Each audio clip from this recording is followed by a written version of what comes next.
So that's primarily the reason why we decided to launch it through the retail network.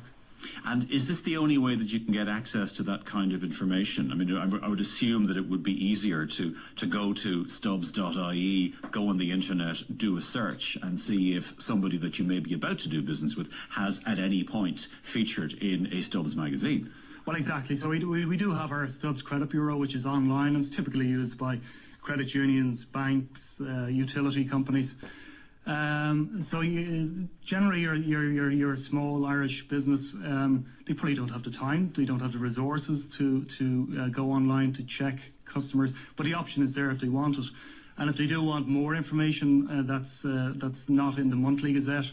For example, we have a soft copy Gazette, which you can click on any of the entries within the soft copy and get a history of the company or the individual in question. So you've got features, for example, in Stubbs Gazette Monthly now. SME, Business Survival, The Need for a New Reality by Mark Fielding. You've got a book review of Ship of Fools by Fintan O'Toole, which seems entirely appropriate. So it's a heck of a lot more than what people have been used to in Stubbs Gazette. Exactly, and it also gives us an opportunity with the Monthly Gazette, because we come across, and we've come across over the last 10 years, recidivist debt defaulters. So, for example, we know of at least 200 companies and individuals who routinely don't pay their debts. There's one company in particular who has 60 judgments against him, and he's still getting credit. And every time I see him appearing in Stubbs, it makes my blood boil, because he's still getting credit.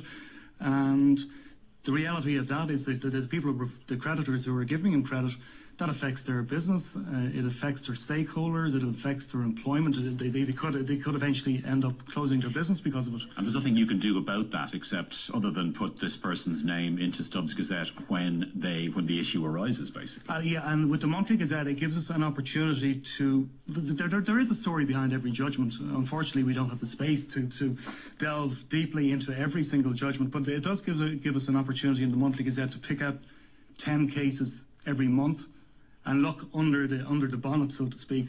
So there's one particular case in this month's Gazette where a clothing retailer in the Midlands, he has 3 judgments in this particular Gazette, but when you look into the history, he has 50 outstanding judgments and he's still getting credit. I just can't understand it. So that's one of the primary reasons that we're going to the news agents to distribute it, to protect the small Irish companies from these rogues.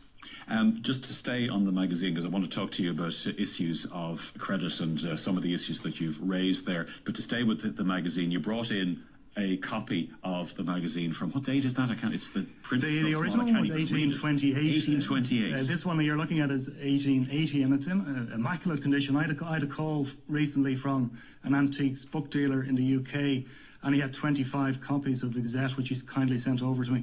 And I can't believe the condition is in. It's an absolutely beautiful, and I mean the archaic language, epitome lists for England, whatever an epitome list is, I don't know. I have no idea myself. England and Wales, of bills of sale, judges' orders, warrants of attorney, satisfactions, bankruptcies, liquidations, and dividends. You'd wonder also what a satisfaction was. Have any idea? I have no idea. Well, a satisfaction is when you actually pay.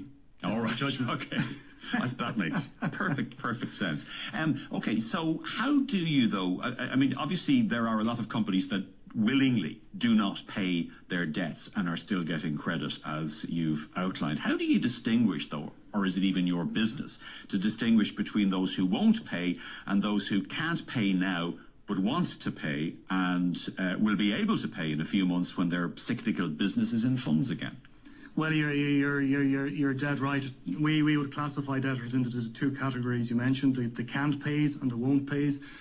The won't pays you could typically identify because they have multiple judgments. The can't pays. Well, firstly, most creditors, they're not monsters. The biggest creditors in the country would be the revenue commissioners, the credit unions, the banks. And your credit union financial controller or credit controller is not a monster, and they very reluctantly go down the legal route. It's the very last option. So what they would do first is they would engage with the debtor, and they would try to, if the debtor is in distress, they would try to determine the means of the debtor, whether they can restructure the debt possibly or put them on a payment plan. They very reluctantly would go down the legal route, firstly because it's very expensive, it's very time consuming, and for that reason they prefer not to go down that route. There's a kind of a domino economics, isn't there, in play at the moment? People are suffering as a result of other people not paying their debts, and there is a domino effect. Yeah, there sure is. Like corporate insolvencies before the bubble burst, we're running at around 1 a day, and the current environment is probably 4 or 5 a day. So if you look at your typical meeting of creditors or a typical liquidation, Business Pro StubbsGazette, we offer a free meeting of creditors service to our customers. So we would attend a meeting of creditors on behalf of our customers who have debt with the company that's gone into liquidation, and we put together a report for them on it.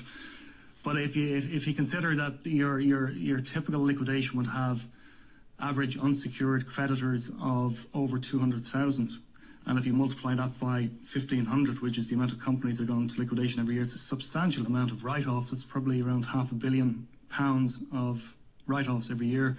And the knock-on effects of that are significant because some of the debts are quite substantial and they could bring the creditor under, because they have to write that debt off. But there are very few bankruptcies in Ireland, presumably because of the bankruptcy regime we have here, where basically you're not back in business, you can't be back in business for 12 years. Is that a good or a bad thing? Our bankruptcy laws are totally archaic. It's due to change. The Law Reform Commission issued a report just before Christmas. At the moment, if you're declared bankrupt or if you declare yourself bankrupt, it lasts for 12 years. The Law Reform Commission's proposal is that it would be more of a European model where it would last for, you'd be automatically discharged after 3 years. But if you look at the UK, for example, bankruptcy, you're fully discharged from bankruptcy after 1 year, and it's the same in the USA. There's about 1 million bankruptcies in America every year. In the UK, there are about 130,000. In Ireland last year, there were less than 20. And if you consider that the UK is probably 15 times the size of our country, so if you break down the figures, we probably will be looking at between 5,000 and 10,000 bankruptcies a year when the laws change. But if the bankruptcy laws do change, would that not mean that the kind of people that you were talking about at the beginning of this item, the kind of people who won't pay and who have judgments against them, they can just opt to declare themselves bankrupt and they can get back up on the saddle within a year? There are very significant, when you're declared bankrupt, you lose all of your assets. I think the only asset that they can't take is your family house, but you potentially could lose your pension, you could lose all your assets. If you've transferred any assets to your spouse in the previous 5 years, that can be taken away as well.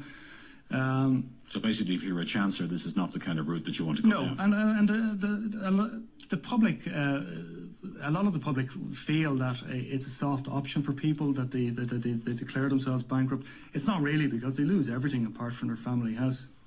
How can businesses, what can they do to protect themselves from insolvency created by the insolvency of others? Well, firstly, we would recommend that when you're taking on new customers, the first thing you should do is do a credit check. Make sure that you set a credit limit for any of your customers. And more importantly, that the most important thing is never extend more credit than you can afford to lose. What about personal insolvency then? What's happening with personal insolvencies in comparison to pre-crisis levels? Well, personal insolvencies would be bankruptcies, and as we mentioned before, they're less than 20 a year. But in terms of judgments, and it's increased dramatically. Last year alone, we saw 3 billion worth of judgments. And now some of those were corporate debts. With consumer debt, sometimes it's quite tricky to determine whether it's a corporate or consumer. Like if you look at the commercial court last year alone, there was 2 billion worth of debt arising from personal guarantees typically given by developers. Now, the judgments are against the individual, but we know that they are actually corporate debts. Yeah. I mean, what about an individual? What should they do when they get into a debt crisis, a personal debt crisis? Well, there's a number of options. they could. The Money Advice Bureau is a very good service. We feel that it's under-resourced. I know the government are strapped for cash at the moment, but we probably feel that the major credit providers like the banks and the credit unions should probably subsidise MABs. Other options. Nobody wants to get their name published in StubbsGazette. Like one of the things, if you are published in StubbsGazette and if you're looking for a mortgage, the mainstream banks will not give you a mortgage unless you satisfied that debt. Now, they may recommend that you go to a subprime lender, or specialist lenders as they're called now. But there are very few in Ireland. I think there's only one operating in Ireland at the moment, whereas in pre-bubble there were about 7 or 8. So that, again, that option isn't really available anymore. And again, the specialist lenders would charge very high interest rates because you're perceived as being riskier. I have to finish in a moment, but before I do that, just to go back to the history of Stubbs, you've come across references in during the Second World War to spies operating out of Stubbs. Tell us about that. Yeah, God bless the internet. It's great for doing this kind of research. Yeah, firstly, Stubbs was first published in 1828 by the Irish Mercantile Association, and it was set up to protect traders from risk and fraud. And I discovered yesterday, by just trolling through the internet, that in 1945 a counterintelligence network based in the credit investigation agency StubbsGazette was uncovered by the Irish Army Intelligence G2, and it gave them an excellent line on British and German clandestine activities in Ireland. Thank you very much for coming in and talking to us about the old Stubbs and the new Stubbs. James Treacy, Managing Director of StubbsGazette.